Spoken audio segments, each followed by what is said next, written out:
tubaramutse twongera tubashimira abakunzi ba Icyacu TV namwe mwese mudangisha kurerekana ibiganiro bica kuri TV online yacu ariyo yanyu. Tugiye kugaruka ku bihugu 10 bifise ifaranga ryataye agaciro cyane ku mugabane wa Afrika. Kugenekerezo rya 18 z'ukwezi kwa kabiri mwaka wa 2023 radio Isanganiro yakoze icukumbura inyuma y'iduga ry'ibiciro, aho kimwe mu cabitumye ngo aruko ifaranga ry'u Burundi riguma rita agaciro birumvikana ugeranije n'idolari rya Amerika. Uyu munsi nyene kugenekerezo rya 18 z'ukwezi kwa kabiri mwaka wa 2023 bagiye mu mazu avunjishirizwamwo amafaranga y'amarundi avunjwa amafaranga y'agaciro, aho basanze idolari rimwe rivunjwa amafaranga ashika ibihumbi 3630 kurizanye, naho uwurigurisha rikavunjwa hafi ibihumbi 3660 mu gihe BRB yoyo yavunja amafaranga ibihumbi 2053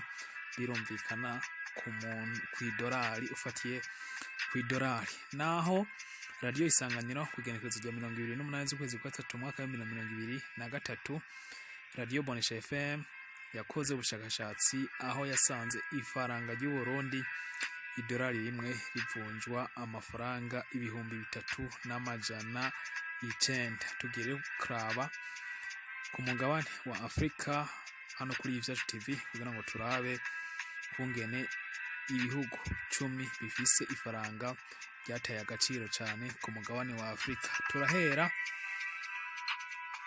ku bihugu bifise ifaranga risa n'igifashafashe tumanuka hasi. Ku mwanya w'icumi tuhasanga igihugu ca Malawi, aho bakoresha amafaranga yitwa amakwacha.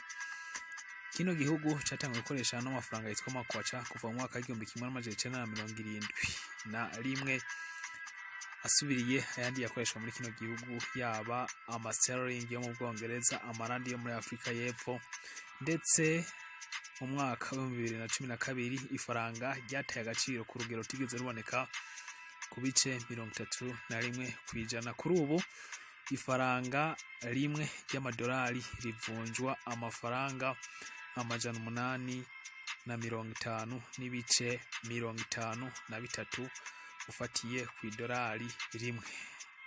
Ese ku mwanya w'icenda naho turahasanga ikindi gihugu icahe. Ku mwanya w'icenda tuhasanga igihugu cy'u Rwanda. Ni igihugu giherereye ku mugabane wa Afrika y'ubuseruko, ndetse ifaranga ryabo rikoreshwa ni ryitwa ifaranga, rikaba ryatanguye gukora mu 1964 nyuma y'uko hahoze hakoreshwa ifaranga ry'amakongo. Kuri ubu ifaranga idolari rimwe rivunjwa amafaranga 1023 muri kuno kwezi kwa kane. Kino gihugu ifaranga ryabo ribandanya guhagarara, aho ritabandanya guca agaciro bivuye yuko kino gihugu kigenda kironka ingenzi nyinshi, ndetse kigakura uwo mafaranga kubijanye kandi n'ubutare kigenda kigurisha aha na hariya. Naho ku mwanya wa 8 tuhasanga igihugu cy'u Burundi, aho naho nyene nyuma y'uko gikolonijwe n'ababirigi ifaranga ryabo ryatangiye gukoreshwa mu mwaka wa 1964 rikava amafaranga Belge rikaja mu mafaranga y'u Burundi. Igisata cy'uburimyi ndetse n'ubutare ni kimwe mu gisata kizana amafaranga y'agaciro cyane mu gihugu cy'u Burundi. Muri kuno kwezi kwa kane cyane kuri genekerezo rya 11 aho twakora ubushakashatsi twasanze ifaranga idolari rimwe rivunjwa amafaranga ibihumbi 286. Aha tuba dukoresheje kwa rubuga rwa Forex rusanzwe ruvunjisha amafaranga ku buryo bw'ikoranabuhanga cyangwa bw'ikoranabuhinga. Bivuze ariko yuko kuri marché noir canke ku yandi mavunjisha atari uko bimeze, nk'uko twatangwe twibabwira ku ntangamarara yuko ifaranga ry'u Burundi rigenda rihundagurika cyane bivanye nuko kwivunjisha mu gisata cha Banque Centrale BRB ritandukanye cyane n'ivunjisha ku bundi buryo bw'abavunjayi. Ku mwanya wa ndwi none tuhasanga naho igihugu icayi. Ku mwanya w'indwi tuhasanga igihugu ca Congo, aho naho nyene ifaranga ryabo ryatanguye gukora mu mwaka w'igihumbi kimwe n'amajana icenda na mirongo umunani, ariko rikaba ryagiye rirahindagurika cane, aho gushika mu mwaka w'igihumbi kimwe n'amajana icenda na mirongo icenda na gatandatu ifaranga rya Congo ryahindutse inshuro zitandatu hose, bituma rino faranga ritera rita agaciro. Ico gihe akaba ryakoreshwa bavuga yuko ari amazayiri. Kuri ubu ifaranga rya Congo rimwe rivunjwa amafaranga 2,340.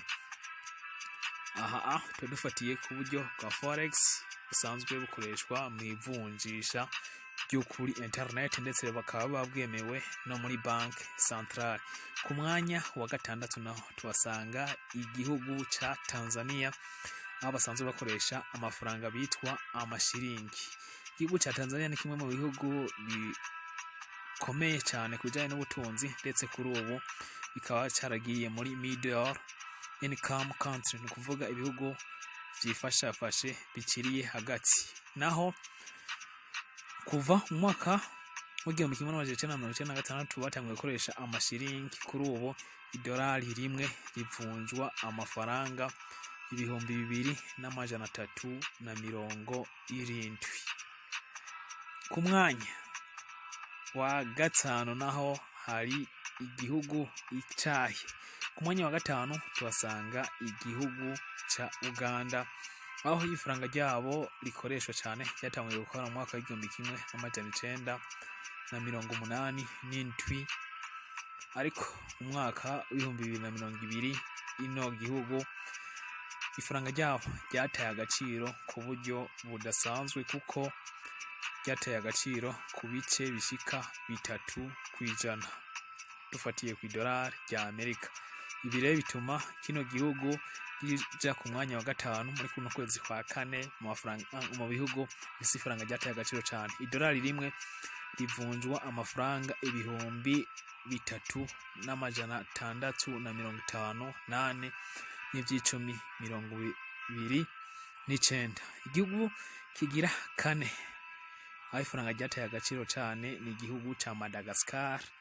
Ni igihugu gisanzwe ari izinga riri mu bumanuko bushira ubuseruko bwa Afrika, igihugu ndetse gisanzwe naco nyene cifashafashe mu butunzi. Mugabo ifaranga ryabo ryataye agaciro cyane, aho idolari rimwe rivunjwa amafaranga ashika 438 muri kuno kwezi kwa kane. Ku gihugu kigira gatatu ifaranga ryataye agaciro cyane ni igihugu cha Guinea, benshi bakunze kwita Guinea Conakry. Ifaranga ryabo ryatanguye gukoreshwa kuva mu mwaka w'igihumbi kimwe n'amajana icenda na mirongo icenda na gatanu, rivuye amafaranga y'amasefa, aho ku igenekerezo rya mbere z'ukwezi kwa gatatu mu mwaka w'ibihumbi 2019 ubwo hizihizwaga canke hahimbazwa imyaka 59 igihugu cikukiye, cyahinduye amafaranga gisanzwe gikoresha, bituma ifaranga ryabo naryo rita agaciro mu buryo budasanzwe. Kuri ubu idolari rimwe baguha amafaranga ashika 8,950 y'amafaranga y'amagineya, sanzwe bakoresha amafaranga bitwa franc. Ku mwanya wa kabiri tuhasanga igihugu ca Sierra Leone, bakaba bakoresha amafaranga yitwa amaleon. Ni igihugu cyatanguye gukoresha n'amafaranga kuva mu 1964 bavuye canke kivuye gukoresha amafaranga y'amapound, kuko cyasanzwe gikolonijwe n'Abongereza. None naco ivunjisha rihagaze gute muri kuno kwezi kwa kane uno mwaka w'ibihumbi 2023? Nuko idolari rimwe rivunjwa amafaranga ashika 11,849. Ku mwanya wa mbere naho tuhasanga igihugu ca Sao Tome et Principe, nizinga risanzwe rizinga ritoyi cyane, ku mugabane wa Afrika, ariko rino zinga ifaranga ryabo naryo ryarateye agaciro, aho kuri ubu idolari rimwe rivunjwa amafaranga 21,219. ngayo n'ivy'ibihugu rero ku mugabane wa Afrika bifise ifaranga ryataye agaciro cyane ku buryo butigeze buboneka aho mwabonye kungana ibintu bimeze. Ariko rero bibutsa yuko nk'igihugu cy'u Burundi tuvatiye n'igihugu cya Tanzania, ivunjishwa ry'amafaranga, ivunjishwa ry'amahera rigenda ritandukanye gose n'ivunjishwa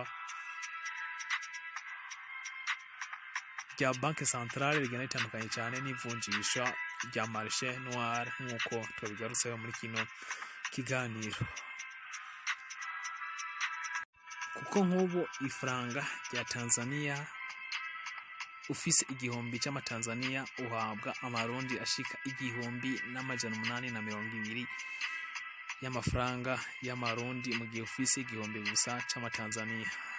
Kuri ubu rero igihugu ca mbere kiza ku mwanya wa mbere mu mafaranga yataye agaciro ni Sao Tome Principe, aho gisanzwe gikoresha amafaranga yitwa amadola. Reka ndabashimire ko mwadukurikiranye, share, like, comment, subscribe.